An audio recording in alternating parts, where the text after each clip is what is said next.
वजशी पद्मपतलाय शुभे सर्वतपाहिमां देवी महालक्ष्मी नमस्ते त्रैलोक्यपूजिते कमले विष्णु वल्लभे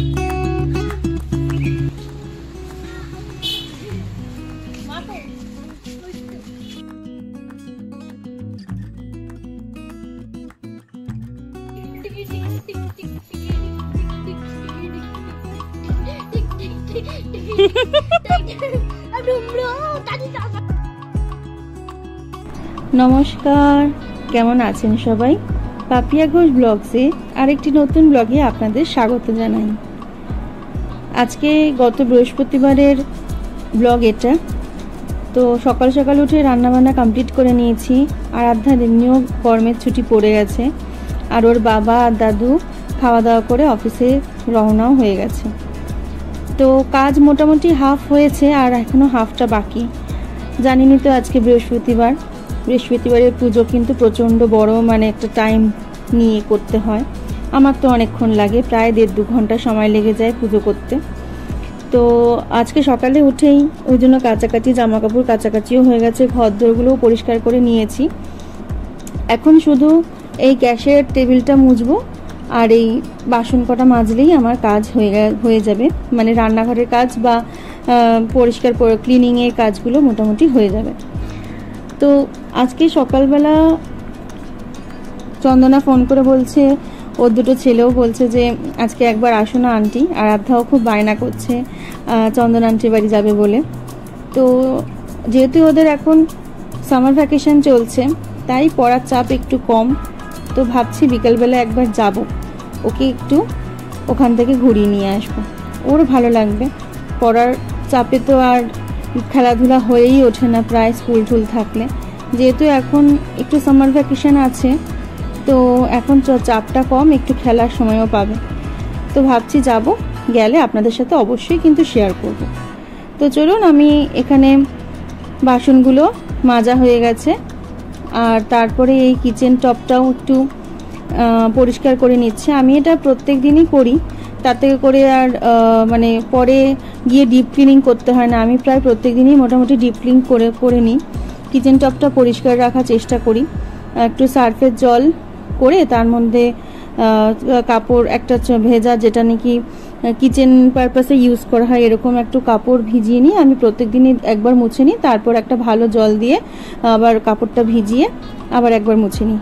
ব্যাস তেল চিটাটাও উঠে যায়, আর টেবিলটা বেশ পরিষ্কার থাকে।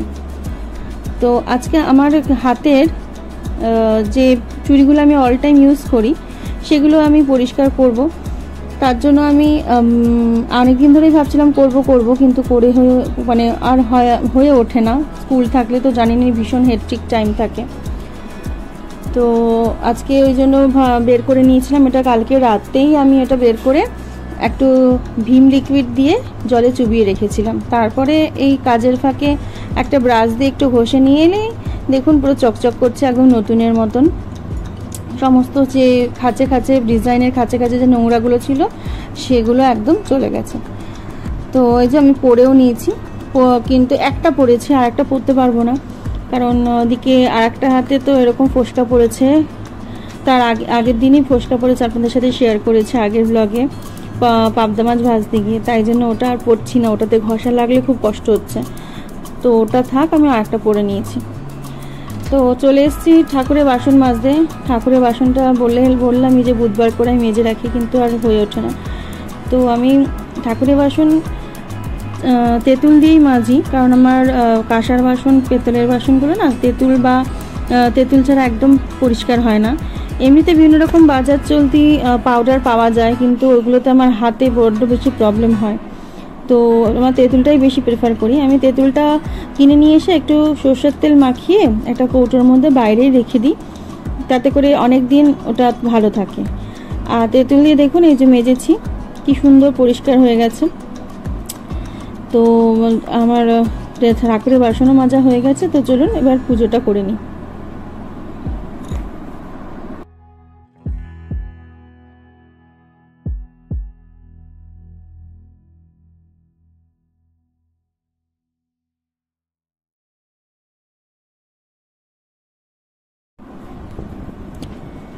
ঠাকুরের বাসনটা মাজার আগেই স্নানটা সেরে নিয়েছিলাম।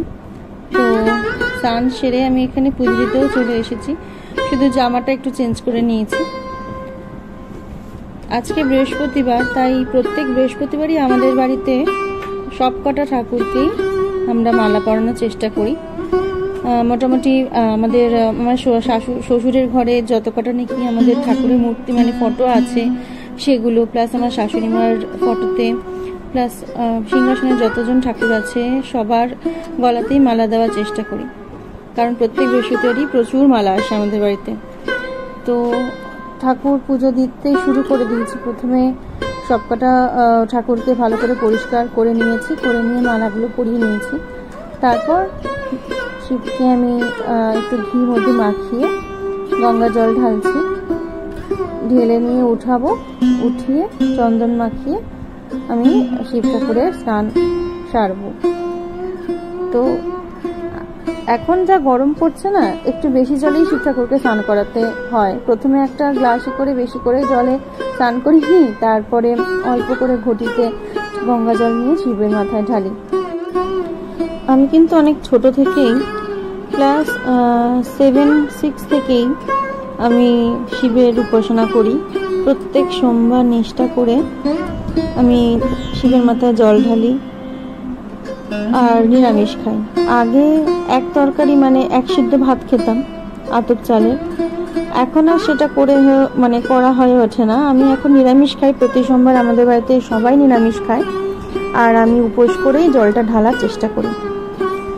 তো সত্যি কথা বলতে কি, সবার জীবনেই যেমন চড়াই উতরাই থাকে, আমার জীবনেও আছে ভালো লাগা মন্দ লাগা। হয়তো সবকিছু সবসময় প্রকাশ করে উঠতে পারি না সবার কাছে, কিন্তু এই একটা জায়গাতে এসেই শান্তি খুঁজে পাই, যেখানে মন খুলে কারোর সাথে একটু দুটো কথা বলতে পারি। আলটিমেটলি তো পৃথিবীতে সবাই আমরা একা, তাই না? আছি সবার মাঝখানে, কিন্তু চিন্তা করে দেখতে পাবেন, বাস্তবিক অভিজ্ঞতা থেকেই বলছি, আলটিমেটলি আমরা সবাই একা। তাই এনার হাতটা কখনো ছাড়া যাবে না, এনার হাত সবসময় ধরে রাখতেই হবে, এই আমার বিশ্বাস।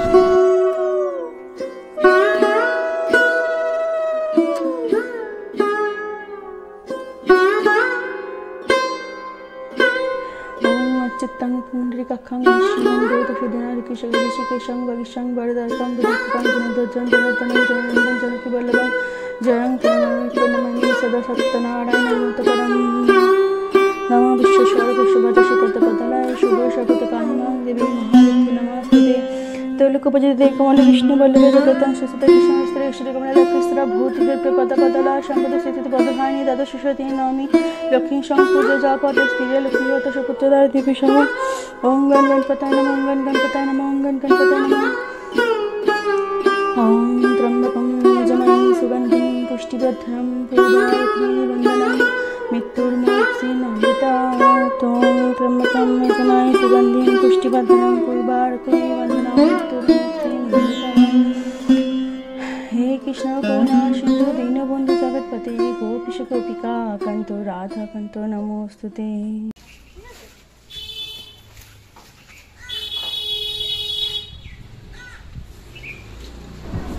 চলে এসেছি চন্দনার বাড়িতে পুজো টুজো দিয়ে।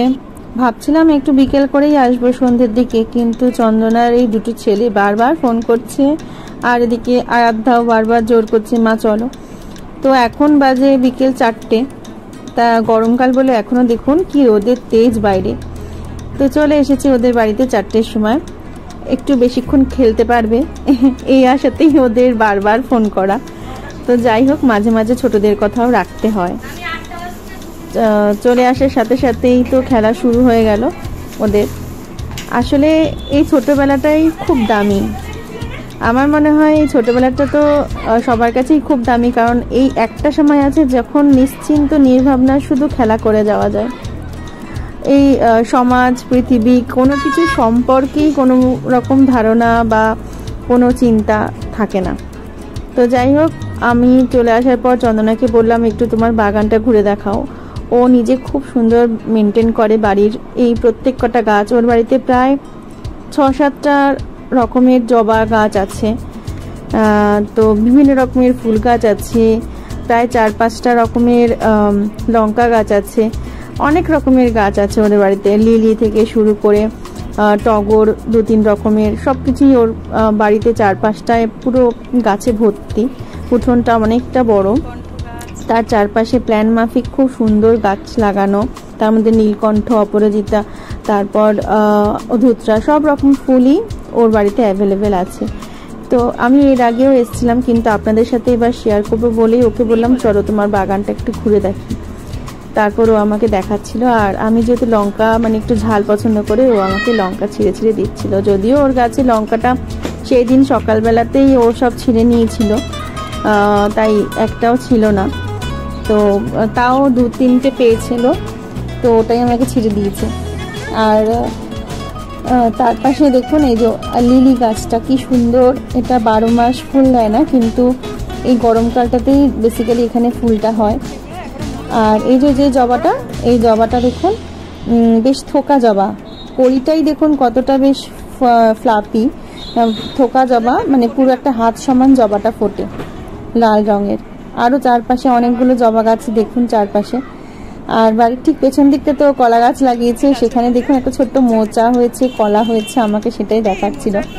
তো খুব ভালো লাগে না বাড়ির এই ফল থাকলে বাড়িতে, তো খুব ভালো লাগে খেতে। তো যাই হোক, আমাদের এই বাগানটা ঘোরা হয়ে গেছে ওর, এবার আমরা ঘরে যাব। তো ঘরে গিয়ে ও বললো চলো তোমাকে ছাদে নিয়ে যাই। তো ছাদে এসছি, দেখুন নিম পাতা, পুরো কচি নিম পাতায় ভরা পুরো গাছটা। তো আমাকে আবার চন্দনা বললো নিম পাতা নিয়ে যাবে বলে, নিম পাতা আমাকে খানিকটা ছিঁড়ে দিল। আর এদিকে দেখুন যেমন করে এদের যা করার কাজ সেটাই করে যাচ্ছে, 3জন মিলে খেলা মারপিট, কখনো শান্ত নেই 2 মিনিটও। তো আর কি করা যাবে, এখন 3জন মানে একটা বাচ্চাকে তাও মেনটেন করা যায়, তাও কথা শুনে একজন থাকে, কিন্তু এই 2-3জন একসাথে থাকলে তো কথা শোনানোই দায় হয়ে পড়ে। তো ওরা ওদের মতন খেলুক, আমি চলুন আপনাদেরকে চারপাশটা ঘুরে দেখাই।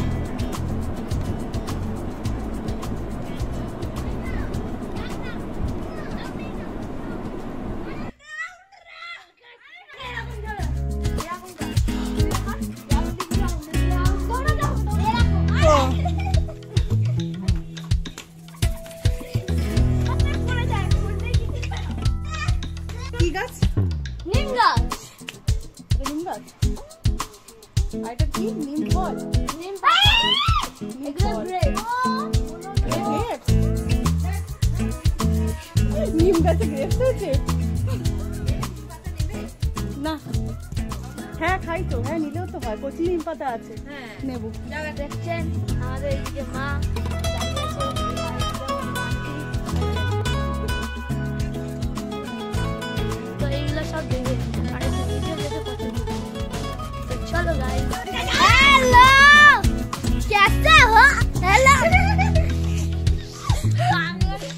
চলুন আজকের মতন টাটা, এখানেই আমি ব্লগটা শেষ করছি। যদি ব্লগটা ভালো লেগে থাকে তাহলে প্লিজ আমার চ্যানেলটাকে সাবস্ক্রাইব করে নেবেন, আর পাশে থাকা বেল আইকনটাকে প্রেস করতে কিন্তু একদম ভুলবেন না। আর কমেন্ট করে জানাবেন অবশ্যই যে ব্লগটা আপনাদের কতটা ভালো লাগলো। তো সবাই ভালো থাকবেন, সুস্থ থাকবেন, দেখা হচ্ছে পরের একটি নতুন ব্লগে। ততক্ষণ টাটা।